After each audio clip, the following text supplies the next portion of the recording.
High, তুমি electrochemistry চ্যাপ্টারে nuns ইকুয়েশনে ভয় পাও? নো প্রবলেম, এই ভিডিওটা তোমার জন্য। দেখো, প্রথম কথা, নান্স ইকুয়েশনটাকে ভালো করে মুখস্থ করে ফেলো। ই সেল ইকোয়াস টু ই0 cell minus 0.059/n log q। আচ্ছা, এখানে ই সেলটা কি? Sell EMF. ই0 সেলটা কি? Standard cell EMF. ইএমএফ যেহেতু, তাহলে ফিজিক্সে আমরা পড়েছি দুটোর ইউনিট ভোল্টেই হবে, ক্যাপিটাল ভি লিখলাম। আর এনটা কি? এন হচ্ছে এটা ফুল সেল রিয়াকশানে, আবার বলছি ফুল সেল রিয়াকশানে number of mole of electron কতগুলো আছে, ধরো 5টা আছে, তাহলে এনের ভ্যালু 5 হবে। মোস্ট অফ দ্য টাইম তোমরা যে অঙ্কগুলো করবে সেখানে এনের ভ্যালু 2 থাকবে, সো চিন্তা করার কোনো কারণ নেই।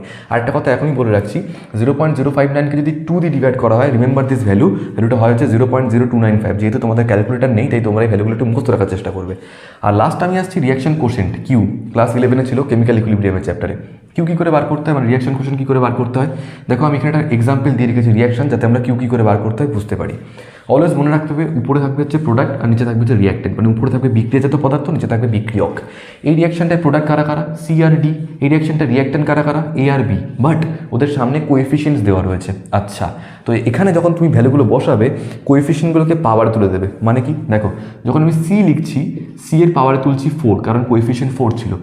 ডি এর পাওয়ারে তুলছি 5। আচ্ছা, you can ask me one more thing, third bracket কেন দিচ্ছি? থার্ড ব্র্যাকেট দিয়ে লেখা মানে হচ্ছে আমি ওটার কনসেন্ট্রেশন লিখছি বা ওর অ্যাক্টিভ মাস লিখছি, বাংলায় সক্রিয় ভর বলা হয়। আচ্ছা, তলায় থাকবে রিয়াক্টেন্ট, মানে এখানে রিয়াক্টেন্ট কে রয়েছে? এ আর বি রয়েছে, তো third bracket of A, third bracket of B. এর কোএফিসিয়েন্ট কত? 2, পাওয়ার তুললাম। বি এর কোএফিসিয়েন্ট কত? 3, পাওয়ার তুললাম। Is that clear? সেই সঙ্গে একটা কথা এখনই মনে রেখে দাও, যখনই কোনো পিওর সলিড বা পিওর লিকুইড নিয়ে তুমি কাজ করবে, তার অ্যাক্টিভ মাস আমরা 1 ধরে নেবো।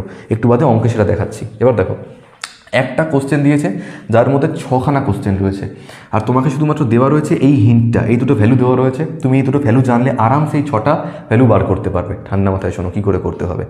আচ্ছা, প্রথম কথা, কিসের ভ্যালু দেওয়া রয়েছে? এগুলো দেওয়া রয়েছে স্ট্যান্ডার্ড রিডাকশন পোটেনশিয়াল, বাংলায় বলা হয় হচ্ছে প্রমাণ বিজারণ বিভব। এই ভ্যালু দুটো কী কাজে লাগে? তোমার ফার্স্ট স্টেপ হচ্ছে অঙ্ক করার, তোমাকে আইডেন্টিফাই করতে হবে কোনটা ক্যাথোড আর কোনটা অ্যানোড। তার জন্য একটা কথা খুব ভালো করে মনে রেখে দিও, ক্যাথোড সেটাই হবে যেখানটায় রিডাকশান হচ্ছে, মানে বিজারণ হলে ক্যাথোড। আর অ্যানোড কোনটা হবে? অ্যানোড সেটা হবে যেখানটায় অক্সিডেশন হচ্ছে, তার মানে অক্সিডেশন যেখানে সেখানে অ্যানোড, আর রিডাকশন যেখানে সেটা ক্যাথোড। আচ্ছা, এবার এখানে এসো, স্ট্যান্ডার্ড রিডাকশন পোটেনশিয়ালে ভ্যালু বেরিয়েছে, তাই তো? আচ্ছা, ধরো তোমার ম্যাথসের রেজাল্ট বেরিয়েছে, আমি জিজ্ঞেস করছি তুমি ম্যাথস কিরম পারো? আমি ম্যাথস হেভি পারি স্যার। আচ্ছা, কত পেয়েছো? -5। আচ্ছা, এত ভালো পারো তুমি? বুঝতেই পারছো কত ভালো পারি, মানে আমার এরকম রেজাল্ট বেরোতো।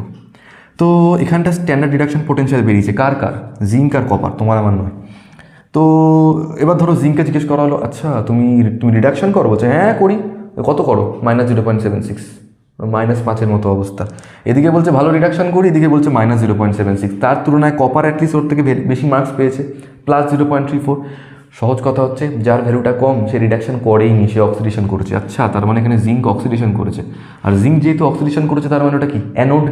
তাই আমি এটাকে লিখে রাখছি, বেসিক্যালি এইটা হচ্ছে E0 অ্যানোডের ভ্যালু দেওয়া রয়েছে। এই জিঙ্কটা এখানে অ্যানোডের মতো কাজ করছে, বুঝতে পেরেছো? আর কপার যেহেতু ভ্যালুটা বেশি, তার মানে ও অ্যাকচুয়ালি রিডাকশন করেছে। ভ্যালু দুটো কম্পেয়ার করবে, যারটা বেশি সে রিডাকশন, যারটা কম সে অক্সিডেশন। তাহলে এখানে কপার করেছে রিডাকশন। যে রিডাকশন সে কী হবে? তার ভ্যালুটা হবে হচ্ছে, সে হচ্ছে ক্যাথোড। তো এটা হচ্ছে E0 অ্যানোড, এটা হচ্ছে E0 cathode. Standard reduction potential cathode আর অ্যানোড। আমি চিনে গেছি যেখানে এই রিয়াকশনটা, এই কোশ্চেনটায় জিঙ্ক হচ্ছে অ্যানোড আর কপার হচ্ছে cathode, by comparing their values of standard reduction potential. এইবার অঙ্ক শুরু হচ্ছে। প্রথম কোশ্চেন কী দিয়েছে? Standard cell EMF. ভ্যালু মুখস্থ রাখতে, মানে ফর্মুলা মুখস্থ রাখতে হবে। স্ট্যান্ডার্ড সেল ইএমএফকে দেখো আমরা E0 সেল দিয়ে রিপ্রেজেন্ট করি। জিরোটা রিপ্রেজেন্ট করে স্ট্যান্ডার্ড কন্ডিশন, স্ট্যান্ডার্ড কন্ডিশনকে রিপ্রেজেন্ট করে। এবার ফর্মুলা মুখস্থ রেখে দাও, easy formula, E0 cathode minus E0 anode. এবার আমাকে বলো, তুমি কি E0 ক্যাথোডের ভ্যালু জানো? হ্যাঁ জানি তো, এই যে 0.34 বসাচ্ছি। আচ্ছা, তুমি কি E0 অ্যানোডের ভ্যালু জানো? হ্যাঁ জানি তো, -0.76। ওকে, তো মাইনাসে মাইনাসে কী হয়ে যাবে? প্লাস। 0.34 আর 0.76 অ্যাড করলে আসবে হচ্ছে 1.1। ইউনিট কী হবে? Cell EMF, standard cell EMF, তাহলে 1.1 ভোল্ট হলো। এত অব্দি ক্লিয়ার হয়েছে? First question done. Second question কী বলেছে? Full cell reaction. এইবার খেলা হবে, এখান দিয়ে করাচ্ছি, হ্যাঁ জায়গা নেই তো, এখান দিয়ে করাচ্ছি। ফুল সেল রিয়াকশন, ফুল সেল রিয়াকশন তৈরি করতে গেলে তোমাকে আগে অ্যানোড রিয়াকশন আর ক্যাথোড রিয়াকশনটা লিখতে হবে। চলো লিখি। এখান দিয়ে প্রথমে লিখছি অ্যানোড রিয়াকশন, আর এখান দিয়ে লিখছি ক্যাথোড রিয়াকশন। শোনো ভাই, পরিষ্কার কথা মনে রাখো, অ্যানোডে হবে অক্সিডেশন, ক্যাথোডে হবে রিডাকশন। অক্সিডেশন মানে চার্জ বাড়ে, রিডাকশন মানে চার্জ কমে। তো দেখো তো এখানটাতে জিঙ্ক রয়েছে আর Zn2+ রয়েছে। তোমার কি মনে হয়, অক্সিডেশন যেহেতু জিঙ্কের হয়েছে, তাহলে জিঙ্কের ক্ষেত্রে কী হবে? জিঙ্ক জিঙ্ক থেকে জিঙ্ক 2+ নাকি Zn2+ থেকে জিঙ্ক, মানে চার্জ বাড়বে না কমবে? বাড়বে, তাই হবে Zn থেকে Zn2+। উল্টো দিকে যদি আমি এই একই কথা যদি আমি কপারের জন্য বলি, কপারে কিন্তু উল্টো হয়েছে, কপারে কিন্তু রিডাকশন হয়েছে, তার মানে চার্জ কমবে। তাহলে কপার থেকে কপার 2+ হবে নাকি কপার 2+ থেকে কপার হবে? ডেফিনেটলি চার্জ কমবে, মানে কপার 2+ থেকে কপার হবে। Is that clear up to this point? এবার বলো, এখানে জিঙ্কের চার্জ 0 ছিল, কিছু না থাকা মানে 0, চার্জটা 2+ কী করে হতে পারে? তার মানে ওই ইলেকট্রন ছেড়েছে, আর অক্সিডেশন মানে তো তাই ইলেকট্রন ছেড়ে দেওয়া। এই যে দুটো ইলেকট্রন ছেড়েছে সেটা কে নিয়েছে জানো? এই কপারটা নিয়েছে। তাই ও যেখানে ও ছিল কপার 2+, ইলেকট্রন নিয়ে এখনও কপার 0 হয়ে গেছে। ক্লিয়ার হলো কথাটা? যে ইলেকট্রনটা জিঙ্ক ছাড়লো সেই ইলেকট্রনটা কপার নিয়ে নিল। ওকে, এবার দেখো এই দুটো রিয়াকশানে নাম্বার অফ ইলেকট্রন সেম আছে কিনা। যদি না থাকে তাহলে তোমাকে আবার সেই ব্যালেন্স করতে হবে। ধরো এখানে রয়েছে একটা ইলেকট্রন, এখানে রয়েছে দুটো ইলেকট্রন, তখন তুমি উপরটায় 2 দিয়ে মাল্টিপ্লাই করবে, বাট এখানে ইভেনচুয়ালি সেম আছে, তো অ্যাড করে দাও। ইলেকট্রন কেটে যাবে, লেফট সাইডে হচ্ছে Zn প্লাস Cu2+, আর ওদিকে হচ্ছে Zn2+ plus Cu। Yes, I got the full cell reaction. আমার কোশ্চেন নাম্বার 2 সলভড। এবং এখান থেকে আমি একটা ইনফরমেশন পেয়ে গেলাম যে n এর ভ্যালু কত। n এর ভ্যালু কত হবে? কটা ইলেকট্রন ছেড়েছে? দুটো। কপার কটা ইলেকট্রন নিয়েছে? দুটো। 2 + 2 কত হয়? 4। আগে না, ওই দুটো ইলেকট্রনই হবে এটা। জিঙ্ক ছেড়েছে দুটো, কপার নিচে ওই দুটোই, তাই 4টে হবে না, n এর ভ্যালু 2 হবে। মাথায় রেখো। বেশ, এটা আমাদের অঙ্ক করার জন্য কাজে লাগবে। এত ক্লিয়ার হয়েছে? এরপর কি বললো? সেল ইএমএফ বার করতে হবে। সেল ইএমএফ বার করার এই একটাই ফর্মুলা, নার্নস্ট ইকুয়েশন। তো আমি কী করছি, যেহেতু নিচে জায়গা নেই, আমি এখান দিয়ে সলভ করছি এটা। তো দেখো আমি কি একটা মুছে দিলাম। ই সেলের ভ্যালু আমাদেরকে বার করতে হবে, রাইট?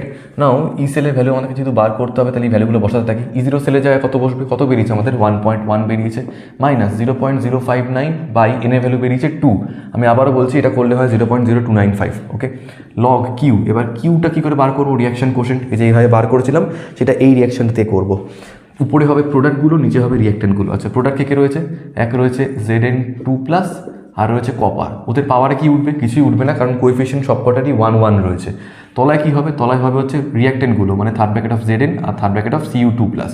আচ্ছা, এটা করানোর সময় কি বলেছিলাম যেগুলো পিওর লিকুইড বা পিওর সলিড হয় ওগুলোর অ্যাক্টিভ মাস 1 হয়।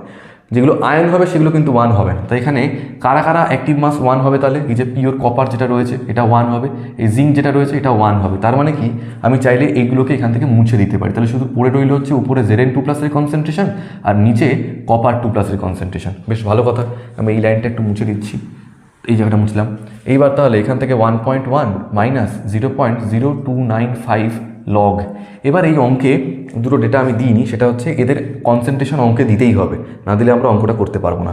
তো মনে করো আমাদেরকে ভ্যালু দেওয়া রয়েছে যে Zn2+ এর কনসেন্ট্রেশন ধরো দেওয়া রয়েছে হচ্ছে 1 মোলার, আর কপার 2+ এর কনসেন্ট্রেশন মনে করো দেওয়া রয়েছে 0.1 মোলার। ঠিক আছে, দিয়ে দিয়েছে এরকম। তো ভ্যালুগুলো এখানে বসাও, উপরে জিঙ্কের জায়গায় 1 বসবে আর নিচে কপারের জায়গায় 0.1 বসবে। কাটলে উপরে 10 হয়ে যাচ্ছে। লগ 10 মানে তুমি কত জানো? লগ 10 মানে হয় হচ্ছে 1। তাহলে 1.1 মাইনাস 0.0295। এবার বাকিটা তো সাবট্রাকশনের খেলা, এইটুকু বিয়োগ তো তুমি করে নিতে পারবে, রাইট? তো আমি এখানে আর যাচ্ছি না, নাকি করেই দিই? আচ্ছা চলো করে দিচ্ছি। তাহলে 1.1000, এখানে হচ্ছে 0.0295, তাহলে এখানে হচ্ছে 5, এখানে হচ্ছে 0, এখানে হচ্ছে 7, এখানে হচ্ছে 1.0705। ওকে, 1.0705 ভোল্ট। ওকে, দেখো তাহলে আমাদের কিন্তু সেল ইএমএফও বার করা হয়ে গেছে। 4 নম্বর কোশ্চেন কী দিয়েছে? Standard free energy. এবার you need to understand what is the formula of standard free energy. আমি এই জায়গাটা মুছছি। তো স্ট্যান্ডার্ড ফ্রি এনার্জি ফর্মুলা খুব ইজি। ফর্মুলা হচ্ছে ডেল্টা G0 ইকুয়ালস টু, এটাকেই বলা standard free energy, Gibbs free energy, এটাকে আমরা ক্লাস 11-এ বলতাম। এর ফর্মুলা হচ্ছে মাইনাস NFE0 সেল। ওকে, এন হচ্ছে তুমি অলরেডি জানো, এন এর ভ্যালু কত? এখানে 2 ফ্যারাডেস। এখানে এটা হচ্ছে এফ, হচ্ছে এটা কনস্ট্যান্ট যার নাম হচ্ছে ফ্যারাড হচ্ছে ইউনিট অফ ক্যাপাসিটেন্স, যার ভ্যালু হচ্ছে 96500 কুলম্ব। আর E0 সেল কিন্তু ই সেল নয়, E0 সেলের ভ্যালু কত বেরিয়েছিল আমাদের? 1.1। এটাকে এখানে বসাবো। তাহলে এখানে আমাদের কী করতে হবে? 2 × 96500 × 1.1। এই ক্যালকুলেশনটা তুমি নিজে নিজে করো, এটা আমি আর বলছি না। আচ্ছা করেই দিই, কী আছে? এখানে 2 দিয়ে মাল্টিপ্লাই করলে হবে হচ্ছে 13 1 19 193,000। ওকে, ঠিক আছে, এত অবধি। এর সঙ্গে 1.1 মাল্টিপ্লাই করতে হবে। তো 1.1 যদি মাল্টিপ্লাই করি, জিরোগুলো রইলো এখানটাতে, এটা হবে 3, এটা হবে হচ্ছে 2, এখানে 1 2। If I am not wrong this will be the, তো একবার তুমি চেক করে নিও, এটা আমি ভুল হতে পারি। একটা 0 চলে যাবে এখান থেকে। এত ইউনিট কী হবে? জুল হবে, জুল। ওকে, এটা হয়ে গেছে। এত বড় ভ্যালু তুমি চাইলে এটাকে, মাইনাসটা কিন্তু থাকবে, চাইলে তুমি এটাকে কিলো জুলে কনভার্ট করতে পারো, মানে -212.3 kilojoule, I think it's correct. Okay okay, the unit is not joule, it will be joule mole inverse. মাথায় রেখো, ইউনিটটা হবে joule mole inverse, joule mole inverse. তাহলে এটা হয়ে যাবে কিলোজুল মোল ইনভার্স, কারণ আমরা যা করছি সবই পার ইউনিট মোলে করছি। তাহলে স্ট্যান্ডার্ড ফ্রি এনার্জি বার করা হয়ে গেছে। নেক্সট হচ্ছে ফ্রি এনার্জি। না, what is the difference between standard free energy and free energy? The only difference is, যখন তুমি স্ট্যান্ডার্ড ফ্রি এনার্জি বার করছো তখন ফর্মুলাতে বসছে E0 সেল, বা যখন তুমি ফ্রি এনার্জি বার করবে একই ফর্মুলা হবে, E0 সেল না বসে ওখানে বসবে হচ্ছে শুধু ই সেল। তো আমি এখানটায় বসাচ্ছি, then the formula will be what, delta G equals to minus NF E cell. এনের জায়গায় বসবে 2, এফের জায়গায় বসবে 96500 coulomb. You already know this constant, right? আর ই সেলের ভ্যালু বসবে হচ্ছে এইটা 1.0705। এবার এইটা ক্যালকুলেশন করে তোমরা আমাকে চ্যাটে বলো, অ্যান্সার কিন্তু মাইনাসই আসবে, এবং সেটা মাইনাস ইউনিটটা হবে হচ্ছে জুল মোল ইনভার্স। তুমি যেটাকে কিলোজুল মোল ইনভার্সে কনভার্ট করতে পারো।